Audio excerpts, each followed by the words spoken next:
former President Donald Trump posting on Truth Social earlier that he, quote, currently has almost $500 million in cash, a substantial amount of which he intended to use for his campaign for president.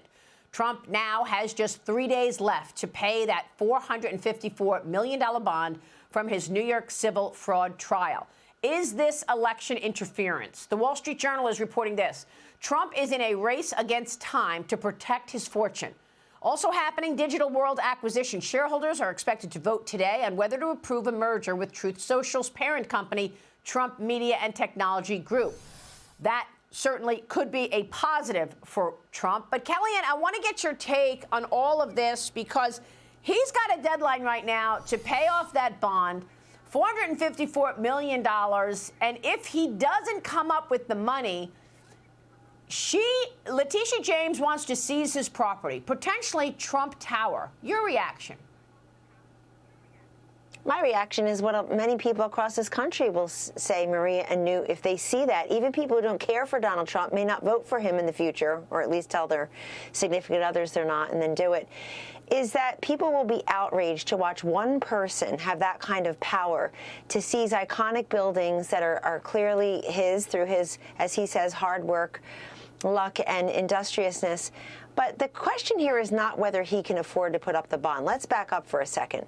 This is unprecedented, to have one judge, no jury of his peers, not the commercial division, the civil division, no ability to appeal this before he puts the bond up. And when people say, no, that's typical, it's not typical for an individual or even a private company to have this size of a bond, $500 million effectively.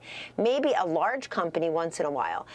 So that's number one. Number two, this didn't create Donald Trump's resurgence for 2024 and his lead over Joe Biden in all of the 6 swing states currently, but it helped crystallize his resurgence because people look at this and they see prosecution as persecution. So whether or not he can post the bond, I think he's going to get a lot of money out of Truth Social if in fact that vote goes through. That's not the point. The point, America, is that if one person, one errant AG who promised, go pull the tape, not a slip of the tongue one time, promised as a scheme to get Trump affirmatively as her platform running for AG in the first place, if one person can do this to Donald Trump, they can do it to you. That's right. And Newt, that is why people like Kevin O'Leary say they're questioning whether or not to do business in New York anymore. That is why businesses are fleeing. They're afraid that the leadership in New York is going to turn their political guns, if you will, against them. Look at where we are right now. Newt Gingrich, New York Attorney General Letitia James is already laying the groundwork to seize Trump's assets if he's unable to pay the $454 million bond. James's team filed judgments in Westchester County earlier this month, where Trump's National Golf Club and Seven Springs estates are located. This is the issue right here. And Trump took a swipe at her on Truth Social yesterday, writing, numerous businesses have ended plans to relocate into New York because of the fabricated witch hunt against me. Newt, your thoughts? Well, I mean, first of all, Letitia James is probably driving more taxpayers and more profitable businesses out of New York than any other single example. We've already had over 600,000 New York taxpayers leave to go to Florida or Texas or Georgia or North Carolina or Tennessee. So the flight will just increase. But remember, 40 years ago, Tom Wolfe wrote Bonfire of the Vanities, in which a corrupt New York judge and a corrupt New York prosecutor get an extraordinary sentence for a white financier who'd been involved in a hit-and-run case. That's 40 years ago. The corruption's gotten worse.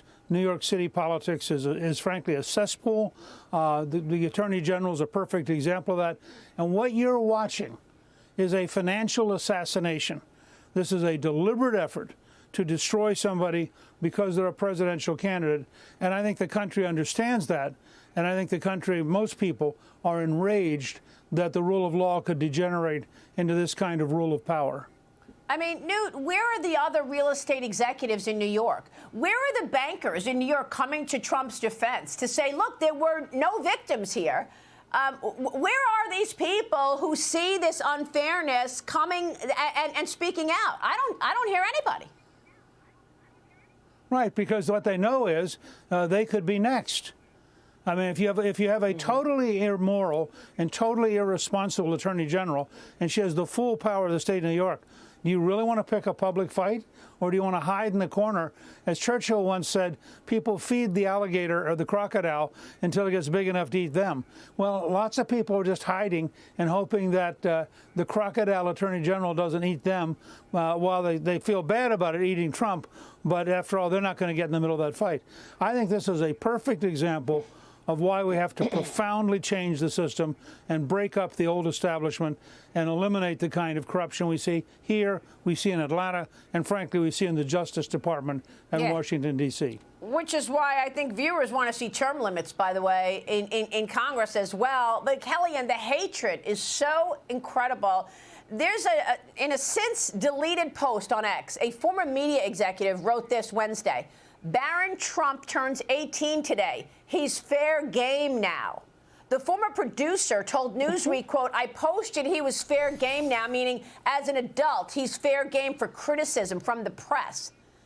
Now, is he deleted it because people attacked him saying, what are you trying to do? Bring on hostility against the former president's son now? We still don't know what he meant by it. By the way, some people have suggested that based on his former post, he was trying to call out Barron Trump for sexual reasons, which is even more disgusting than what we're imagining. But this is the thing. Media have never been interested in getting the story, which is their job. They've been interested in getting Trump. And he's just the latest example of that. Barron Trump has been well protected. He's a wonderful young man now. And he doesn't deserve this. He doesn't speak publicly. But also, this shows you that Donald Trump said something in Truth Social today that's very important, friends, which is he said the biggest crime I committed was winning in 2016 when nobody expected it and doing even better in 2024. That's really the problem here. They don't know how to beat him fairly and squarely. And let me just say a quick thing about Letitia James. Companies in New York, Newt is right. That's why you're afraid to stick up for Trump. But you could still be next. Remember how fearful you were of Elliot Spitzer? What a joke he ended up being, writing blank checks to him, cowering at his every demand. Take a look at Letitia James and see who you're dealing with here.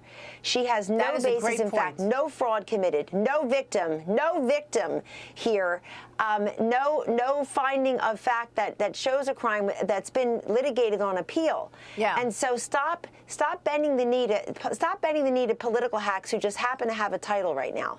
That's a great point on Elliot Spitzer.